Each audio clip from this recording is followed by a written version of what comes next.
लाल सागर में हूतियों के आतंक के बीच ईरान अरब सागर से लेकर हिंद महासागर तक महायुद्ध कराने पर आमादा है। ईरान की तैयारी से अरब सागर से लेकर हिंद महासागर तक तनाव बढ़ गया है। ओमान की खाड़ी में मजबूती से तैनात अमेरिका और अरब सागर से व्यापार करने वाले देशों के लिए ईरान ने दरअसल बहुत बड़े खतरे की घंटी बजा दी। क्या बिल्कुल, अरब सागर में भारत आ रहे जहाज पर हमले के पीछे भी ईरान का हाथ होने की दावा अमेरिका की तरफ से किया जा रहा है। हूती और हमास को हथियार सप्लाई को लेकर घिर गया है ईरान, और अगर अरब सागर में लेकर हिंद महासागर तक अमेरिका और इजराइल के साथ उसके सहयोगी देशों के हितों को नुकसान पहुंचाया तो ईरान और अमेरिका के बीच सीधी जंग होना को कोई नहीं रोक पाएगा। और ईरान से अमेरिका भिड़ा तो मिडिल ईस्ट में विश्व युद्ध शुरू होने का पूरा खतरा बढ़ेगा। जी हाँ, तो इन तमाम अहम और बड़ी खबरों पर हमारी नजर बनी रहेगी। ईरान का रुख जो है, ईरान का रोल जो है वो बहुत अहम होता हुआ नजर आ रहा है। बड़ी खबर इसी से जुड़ी है। ईरान ने बढ़ाई लाल सागर में जंगी टेंशन। ईरानी नौसेना में 2 नई क्रूज मिसाइलें शामिल की गई हैं। ईरानी एक्शन से हिंद महासागर में भी तनाव बढ़ता नजर आ रहा है। हिंद महासागर के करीब 1400 किलोमीटर दूर ये बड़ी तैनाती की गई है। तो ईरानी एक्शन से हिंद महासागर में तनाव है और हिंद महासागर के करीब 1400 किलोमीटर दूर ईरान का बड़ा डिप्लॉयमेंट हुआ है, बड़ी तैनाती हुई है। न सिर्फ क्रूज मिसाइल को डिप्लॉय किया गया है,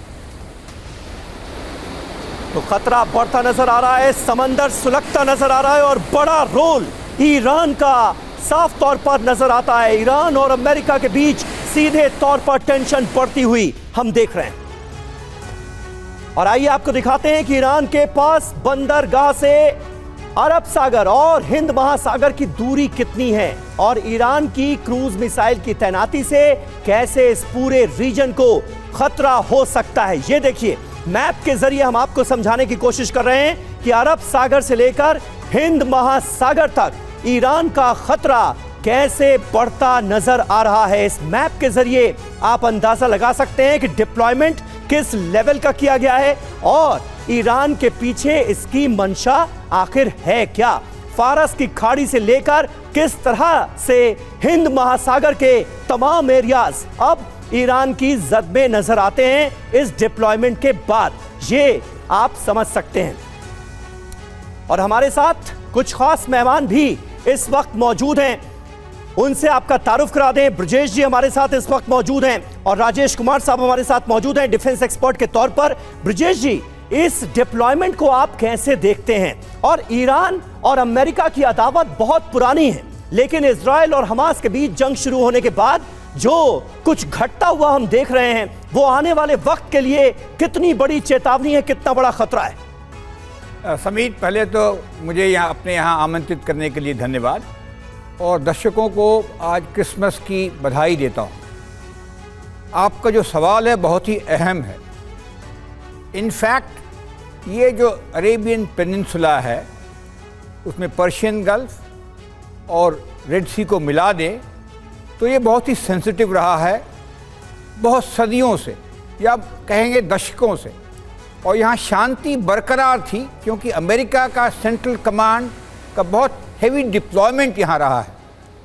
वो एयरक्राफ्ट कैरियर्स हों या नेवल शिप्स हों या एयरफोर्स फाइटर एयरक्राफ्ट हो, लेकिन अभी वो दिख रहा है कि जब हमास के खिलाफ जंग शुरू हुई है तो 2 खेमों में जो दुनिया बट गई है उसका पूरा विश्लेषण नज़र आ रहा है।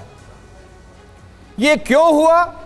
पहला तो ज़रूर कहेंगे कि फ़िलिस्तीनियों की जो समस्या है उसका समाधान नहीं हुआ था, तो वो एक बहाना मिल गया पीस को भंग करने का और दुनिया को समीकरण में बांटने का।